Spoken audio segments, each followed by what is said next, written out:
Hello students, আজকে political সায়েন্সের রাষ্ট্র সম্পর্কিত মার্ক্সীয় ধারণার যে দ্বন্দ্বমূলক বস্তুবাদ, সেই দ্বন্দ্বমূলক বস্তুবাদ এটা হলো মার্ক্সবাদের একটা মূল সূত্র, সেই সম্পর্কে আলোচনা করছি। তো বস্তুবাদী মার্ক্সের মতে পৃথিবী বস্তুময়, বস্তুই প্রধান এবং ভাব অর্থনৈতিক অবস্থার অনুগামী। উৎপাদন শক্তি ও উৎপাদন সম্পর্কের পরিবর্তনের জন্যই সমাজ ও রাষ্ট্রীয় কাঠামো পরিবর্তন হয়েছিল এবং তারই সঙ্গে সামঞ্জস্য বজায় রেখে ভাব ও মতাদর্শ বিবর্তিত হয়। মার্ক্সের দ্বন্দ্বমূলক বটে।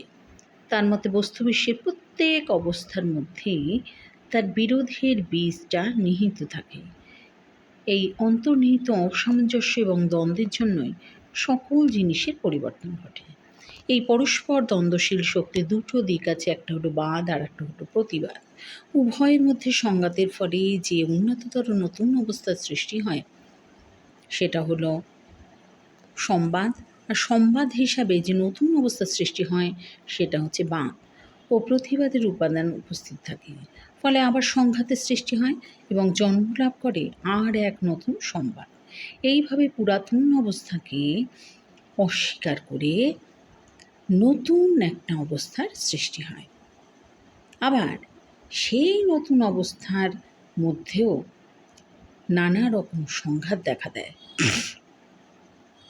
তাকেও অস্বীকার করে নতুনতর অবস্থার সৃষ্টি হয়। একে অস্বীকৃতিমূলক সূত্র বলা হয়, নেতিগত। এই দ্বন্দ্বমূলক পদ্ধতিতেই মানব সমাজের পরিবর্তন ও রূপান্তর ঘটেছিল। আমরা এছাড়াও জানি ইতিহাসের বস্তুতান্ত্রিক ব্যাখ্যা হিসাবে যে মার্ক্সের মতে সমাজের বহুবিধ ক্রিয়াকলাপ অর্থনৈতিক ব্যবস্থা দ্বারা নিয়ন্ত্রিত হয়। এই অর্থনৈতিক পরিবর্তনের সামাজিক ও রাষ্ট্রীয় কাঠামোকে পরিবর্তন সূচিত করে। এই পরিবর্তনের সঙ্গে সঙ্গতি রক্ষা করে সমাজের ধ্যান ধারণা, রীতিনীতি, কলাবিজ্ঞান, ধর্ম প্রভৃতি সব কিছুই বদলায়। মার্ক্স ইতিহাসে সকল পরিবর্তনকে অর্থনৈতিক দৃষ্টিকোণ থেকে বিশ্লেষণ করেছেন। উৎপাদনের পদ্ধতি, সমাজ ব্যবস্থা ও শ্রেণী সম্পর্কেরও নিয়ামক।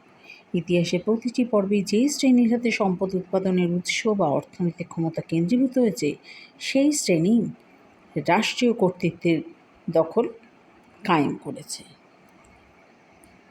তো এইভাবেই আজকে মার্ক্সের দ্বন্দ্বমূলক বস্তুবাদটিকে বোঝানো হলো।